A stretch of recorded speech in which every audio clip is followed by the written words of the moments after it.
සමිඳුන්ගෙන් දෙසවනට පළමුවන දේව ප්‍රකාශනය ශුදෝ පවුල්තුමන් විසින් කොරින්තිවරුන්ට ලියල් ලද දෙවන හසුනෙන් කොටසකි. පාරට්ටු කර ගැනීමෙන් වැඩක් නැතිවුවත් මට එසේ නොකර ඉන්න බැරිය. ඒත් ස්වාමින් වහන්සේගෙන් මාලත් දර්ශන හා එළිදරව් කිරීම් ගැන කතා කරමි. දස සතරවන වසරකට පෙර තුන්වන ස්වර්ගය දක්වා ඔසවාගනු ලැබූ කිත්මියකු මම දනිමි. එසේ වූයේ ශරීරයෙන් යුක්තවද නොහොත් ව්‍යුක්තව දැයි මම නොදනිමි. දෙවියන් වහන්සේ දන්නාසේක. ඒ මිනිසා පාරාදීසයට ඔසවාගනු ලැබ මිනිස් මුවින් නොපවිසිය හැකි වචන ඇසූ බව මම දනිමි. එසේ වූයේ ශරීරය ඇතිවද ශරීරය නැතිවදැයි මම නොදනිමි. දෙවියන් වහන්සේ දන්නාසේක. එබඳු මිනිසෙකු ගැන මම පාරට්ටු කරමි.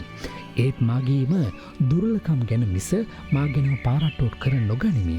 පාරට්ටු කර ගන්නටම අදහස් කළත් මා ඇත්ත පවසන නිසා එසේ කිරීම අනුවන කමක් නොවේ.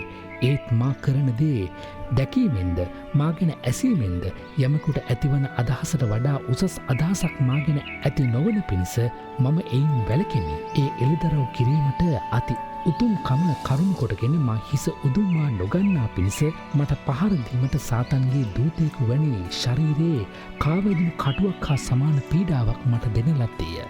එසේ වූයේ මා හිස උදුම්මා නොගන්නා පිණිසය. ඒ ඉවත් කරනමින් තුන්වරක් මම ස්වාමින් වහන්සේගෙන් ඉල්ලුවෙමි. උන්වහන්සේ පිළිතුරු දෙමින් මාගේ බලය සම්පූර්ණ වන්නේ දුර්ලකමේදී බැවින් මාගේ වරප්‍රසාදය ඔබට සෑහි යැයි වදාළසේක. එබැවින් ක්‍රිස්තුන් වහන්සේගේ ශක්තිය මා කෙරෙහි පිහිටුවන පිණිස මාගේ දුර්ලකම් ගැන ඉතා සන්තෝෂයෙන් පාරට්ටු කරන්නේ. එහින් ක්‍රිස්තුන් වහන්සේ උදෙසාද පැමිණෙන දුර්ලකම්ද අන්තරාද අගහිංකම්ද පීඩාද විපත්තිද මම සතුටින් පිළිගනිමි. කුමක් නිසාදයත් දුර්වලව සිටියදී මම ශක්ති සම්පන්නව සිටියමි. දේවාක්‍යයේ සේය. සුවිශේෂක මතයුතුමන් විසින් ලියලද දේවාක්‍යය නම් මෙසේය. ස්වාමි දරුවන් දෙදෙනෙකුට මෙහෙවර කිරීමට කිසිවෙකුට නොපුළුවන මන්ද ඔහු එකිනෙකුට වෛර බැඳ අනෙක් අයට ප්‍රේම වන්නේය. නැතහොත් එක් අයකට ලැබවී අනෙක් අය හෙලා දකින්නේය. දෙවියන් වහන්සේට හා වස්තුවට සේවය කරන්නට ඔබට නොහැකිය. එහින් මම ඔබට කියමි. කුමක් කමුද කුමක් බොමුද කියා ජීවිතය ගැනවත් කුමක් අඳිමුද කියා ශරීරය ගැනවත් කරදර නොවන්න. කෑමට වඩා ජීවිතයද ඇඳුමට වඩා ශරීරයද අගනී නොවේද. ආසේ කුරුල්ලන් දෙස බලන්න. උන් වපුරන්නේවත් කපන්නේවත් අටෝල රැස් කරන්නේවත් නැත. ඒත් ඔබේ ස්වර්ගීය පියාණන් වහන්සේ උන් පෝෂණය කරන සේක. ඔබ ඔවුන්ට වඩා බොහෝ වටිනවා නොවේද. කරදරවීමෙන් තමාගේ ආයු ප්‍රමාණය දික්කරගන්නට ඔබ අතරින් කවරෙකුට පුළුවන්ද. ඔබේ ඇඳුම් ගැන කරදර වන්නේ කුමටද. කෙතේ මානල් වැඩෙන සැටි කල්පනා කරන්න. ඒවා බිහිස වෙන්නේවත් නූල් කටෙන්නේවත් නැත.